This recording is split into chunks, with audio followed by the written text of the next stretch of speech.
90 రోజుల కోర్సు పూర్తి చేస్తే చాలు 100% ప్లేస్మెంట్ సపోర్ట్ తో సాఫ్ట్వేర్ జాబ్ మీ సొంతం. వెంటనే కోడ్ జ్ఞాన్ డెస్టినేషన్ ని సంప్రదించండి.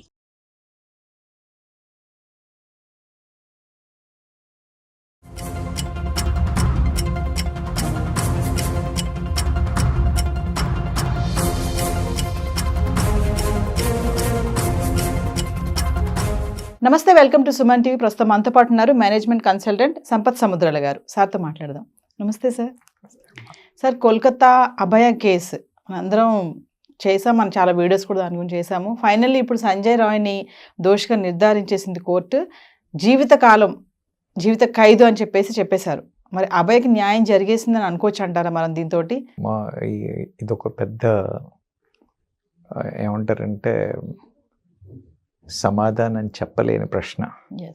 ఎందుకనంటే ఆ అమ్మాయికి జరిగిన అన్యాయం, the magnitude of the problem, the way she was handled, తర్వాత జరిగిన పరిణామాలన్నీ చూసినట్టయితే ఇదొక పెద్ద సీరియస్ సబ్జెక్ట్.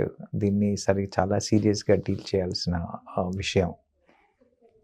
న్యాయం జరిగిందా అని అంటే మన వ్యవస్థలో మనకున్న న్యాయస్థానాల పరిధిలో మనకున్న లా ప్రకారంగా ఆయనకి 6 నెలల లోపే శిక్ష విధించారు అని అంటే జస్టిస్ టైంలో అయ్యింది అనే చెప్పచ్చు.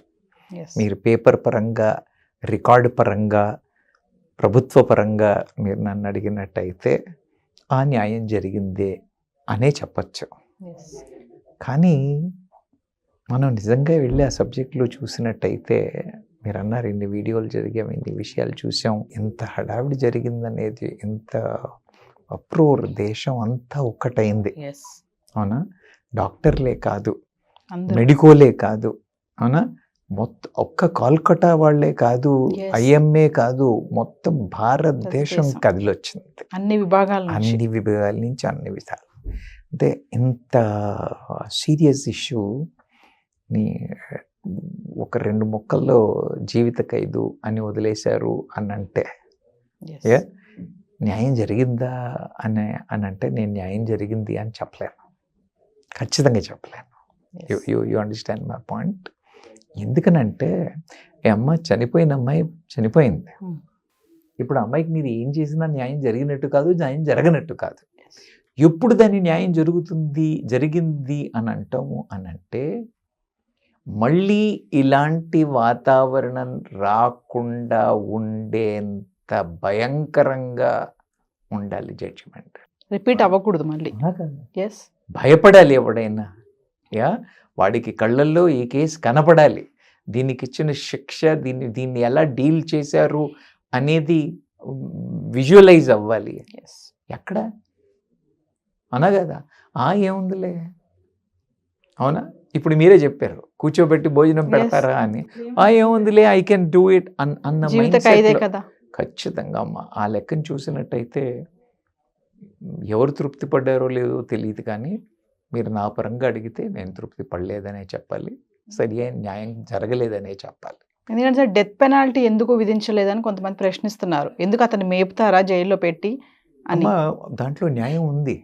ఇప్పుడు మీరు అలా ఎలా అడుగుతున్నారు అంటే ఖచ్చితంగా అడుగుతారు.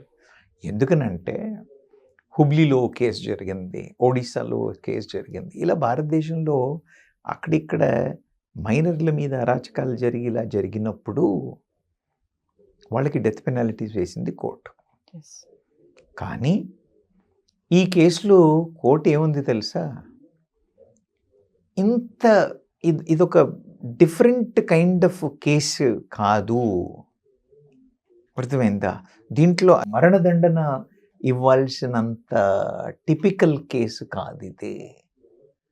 అంటే ఏంటి, రోజువారీ జరిగే కేసులాగా కన్సిడర్ చేస్తున్నారా? కానీ ఏంటంటే వాళ్ళకి గైడ్ లైన్స్, వాళ్ళకు they are also in framed guide lines, అవునా కదా? వాళ్ళకున్న గైడ్ లైన్ల ప్రకారంగా వాళ్ళు చూసినప్పుడు ఇదేమి మరణదండన ఇవ్వదగ్గ కేసు కాదు అని అంటున్నారు. ఇదే మరణదండ ఇవ్వదగ్గ కేసు కాదు అని అంటే ఇంకేం ఉండాలమ్మా, ఇంకేం కావాలి? సో మీరు అలా ఆలోచించినట్టయితే చెప్తున్నాను కదా, న్యాయం జరిగింది అని అనడానికి లేదు.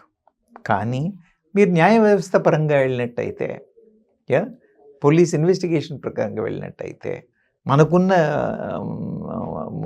లీగల్ సిస్టమ్ పరంగా చూసినట్టయితే, చెప్పాను కదా, 6 నెలల్లోనే ఇన్వెస్టిగేషన్ కంప్లీట్ చేసి జడ్జిమెంట్ ఇచ్చారు కాబట్టి న్యాయం జరిగింది. సో స్టార్టింగ్ నుంచి చూసుకుంటే కూడా సంజయ్ రాయ్నే ముందు పెట్టారు, ముందుకు తోసారని అనుకుందాం మనం. ఇక పెట్టారని కాదు, ఇప్పుడు ఫైనల్గా దోషించేసి జీవిత ఖైదు అనేసారు అంటే మిగిలిన వాళ్ళంతా తప్పించుకున్నారని అనుకోవాలా. చాలా పేర్లు వచ్చాయి అప్పుడు మనకి, అప్డేట్స్ రోజు రోజుకు అప్డేట్ వచ్చింది కదా, పలాని వ్యక్తి అలా అని, పలాని వ్యక్తి ఇలా అని, పలాని వ్యక్తి అలా వచ్చాడని, ఇలా వచ్చాడని, అక్కడి నుంచి చూశాడని, అందులో వచ్చాడు సీసీ కెమెరా అని అన్నారు. మరి వాళ్ళంతా ఏమైపోయారు ఇప్పుడు? మండల్ గురించి, సందీప్ ఘోష్ గురించి, పేరు చెప్పకుండానే మమతా బెనర్జీ గురించి, వీళ్ళందరి గురించి మాట్లాడుతున్నారు మీరు. వీళ్ళందరూ కూడా దోషులే, వ్యవస్థ ఒప్పుకున్నా లేకపోయినా, న్యాయస్థానం వాళ్ళని చేసినా చేయకపోయినా. అయితే ఏమిటంటే ఇంకా వాళ్ళ పరంగా ఇంకా ఇన్వెస్టిగేషన్స్ కంటిన్యూ అవుతున్నాయి, కేసు క్లోజ్ అయింది అని చెప్పలేం. కానీ వాళ్ళందరినీ దోషులుగా ఏమంటారు డిక్లేర్ చేయకపోవడం అనేది ఇట్స్ ఎ డిస్సాటిస్ఫాక్షన్ ఓన్లీ. ఎందుకనంటే ఇప్పుడు మీరు చెప్పినట్టుగా ముందు కాలేజు, తర్వాత మెడికోసు, తర్వాత ఐఎంఏ కోల్కట్టా, తర్వాత ఐఎంఏ ఇండియా, తర్వాత ప్రతి పొలిటికల్ పార్టీ, భారతీయ పౌరులు, ప్రతి వ్యక్తి దీన్ని అగెయిన్స్ట్ అయ్యారు అని అంటే ఒక అమ్మాయిని చంపిన దాని మీద ఒక్కటే కాదమ్మా, మొత్తం వ్యవస్థలో ఉన్న లూప్ హోల్స్ మీద. అవునా కాదా? వాడు ఒక కాంట్రాక్ట్ ఎంప్లాయీ పోలీస్ డిపార్ట్మెంట్లో, అసలు వాడు కాంట్రాక్ట్ ఎంప్లాయీ పోలీస్ డిపార్ట్మెంట్ కంటే ముందు కూడా ఇతను సంజయ్ రాయ్ ఇతను ఉన్నాడు, ఇతను ముందు రికార్డెడ్ క్రిమినల్. అవునా?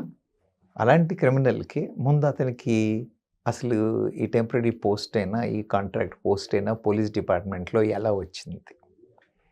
రెండవది, అతనికి ఏ టైంలో పడితే అలా అర్ధరాత్రులు 4 గంటలకి 3 గంటలకి హాస్పిటల్లో ఎంట్రీ అయ్యే అవకాశం ఎలా దొరికింది? యాక్సెస్ ఎలా ఉంది? యాక్సెస్ ఎలా ఉంది? సెక్యూరిటీ సిస్టమ్ ఏం చేస్తుంది? అవునా? తర్వాత ఇది వ్యవహారం జరిగే కన్నా ముందు, వ్యవహారం జరిగిన తర్వాత 3 గంటల వరకు ఎందుకు పెండింగ్ పెట్టారు? సిబిఐ వాళ్ళు ఏమన్నారు? సిబిఐ వాళ్ళకి హ్యాండ్ ఓవర్ చేసింది 5 రోజుల తర్వాత. వాళ్ళు ఏమన్నారు? మేమేమి ఇన్వెస్టిగేట్ చేస్తాం, మేము పోయే వరకు ఎక్కడికక్కడ 5 రోజులు అయిపోయింది, మొత్తం అంతా క్లీనప్ చేసేసారు, ఈ బేసిస్ మీద మేము ఇంత ఇన్వెస్టిగేషన్ చేసాము అని అన్నారు. You understand my point? ఇది మన మమతా బెనర్జీ మేడం గారు చాలా కలర్ఫుల్గా మేనేజ్ చేసిన వ్యవస్థ అని చెప్పచ్చు. ఓకే, ప్రజలు గెలిచారా, ప్రభుత్వం గెలిచిందా, లేకపోతే వ్యవస్థ గెలిచిందా, లేకపోతే ఈ అమ్మాయికి న్యాయం జరిగిందా అని అంటే ఇవన్నింటికీ నెగిటివ్ మార్క్స్ వేసి దీంట్లో మమత గెలిచింది అని మాత్రం ఖచ్చితంగా చెప్పచ్చు. షీ హ్యాస్ మ్యానిపులేటెడ్ అని అనలేను, కానీ ఖచ్చితంగా మేనేజ్ చేసింది అని మాత్రం క్లియర్గా చెప్పగలం. ఎందుకనంటే సందీప్ ఘోష్ ద ప్రిన్సిపల్ని, the way he's been dealt, ఆయన్ని తీసుకెళ్ళి సస్పెండ్ చేయడం, మళ్ళీ గంటలో తీసుకెళ్ళి ఆయన్ని మళ్ళీ కాలేజ్లో ప్రిన్సిపల్గా పెట్టడం, అవునా? తర్వాత ఇవాళకి కూడా ఇన్వెస్టిగేషన్ ఏజెన్సీస్ క్లియర్గా ఇచ్చేయకపోవడం, తర్వాత సిబిఐ వాళ్ళు కూడా ఏం లేదని ఇప్పుడు మీరు చెప్పారు, ఇరికించారా సంజయ్ రాయ్ని అని. అవునా? పాపం అతన్ని ఇరికించారే అని అనుకోవచ్చు, లేదా అతను ఇన్వాల్వ్ అయినప్పటికీ కూడా 100% అతనే రెస్పాన్సిబుల్ అని అనడానికి లేదు. మరి అతనికి సహకరించిన వాళ్ళు కానీ, ప్రోత్సహించిన వాళ్ళు కానీ, లేదా పురమాయించిన వాళ్ళు కానీ, అర్థమైందా? సహకరించిన వాళ్ళు కాదు, ప్రోత్సహించిన వాళ్ళ, పురమాయించిన వాళ్ళే అని అంటాను నేను. వీళ్ళందరూ ఎక్కడికి పోయారు? మరి వీళ్ళందరూ ఇన్వెస్టిగేషన్ ఏమైంది? అవునా? అప్పుడు మమతా బెనర్జీ ఏం చెప్పింది? లేదు మేము ఆల్రెడీ చూసాం, it is only Sanjay Roy is caught అని చెప్పేసి మిగతా వాళ్ళందరూ క్లీనే, సందీప్ ఘోష్ క్లీన్, అందుకే నేను వాడికి మళ్ళీ ఇంకో పొజిషన్ ఇచ్చాను అన్న బిహేవియర్ ఇప్పుడు క్లియర్గా కనపడుతుంది కదా. సిబిఐ వాళ్ళు ఏం చేయలేకపోయారు అంటే ఏంటి? పోలీసు వ్యవస్థ పూర్తిగా ఫెయిల్ అయింది. పోలీస్ వ్యవస్థ పూర్తిగా ఫెయిల్ అయిందనే చెప్పాలి. అంటే మీరు రికార్డు పరంగా వ్యవస్థ పరంగా చూసినట్టయితే no they have done their job. Yeah, కానీ మీరు నేను ఆలోచించినట్టయితే, ప్రజానీకం ఆలోచించినట్టయితే, దీపాలు పట్టుకుని వెళ్ళిన ఈ భారత ప్రజానీకాన్ని చూసినట్టయితే ఖచ్చితంగా ది పోలీస్ వ్యవస్థ ఫెయిల్. కోల్కతా ప్రభుత్వం దాన్ని చాలా కలర్ఫుల్గా మేనేజ్ చేసింది. అందుకనే ఇవాళకి కూడా medicos they are not agreeing, they are saying we have not done justice అని వాళ్ళు ఒప్పుకోవట్లేదు. కోల్కతా మెడికోస్ ఒప్పుకోవట్లేదు, కోల్కతా ప్రజానీకం ఒప్పుకోవట్లేదు. ఎందుకు కోల్కతా ప్రజానీకం, మీరు నేనే ఒప్పుకోవట్లేదు. న్యాయం జరిగిందా అంటే వ్యవస్థ పరంగా లా ప్రకారంగా న్యాయం అనిపించవచ్చు, కానీ ధర్మంగా చూసినట్టయితే సరిగా ఇన్వెస్టిగేషన్ జరగలేదు, మేనేజ్ చేశారు, దీన్ని హషప్ చేశారు అని చెప్పచ్చు. Yes, thank you sir. Thank you.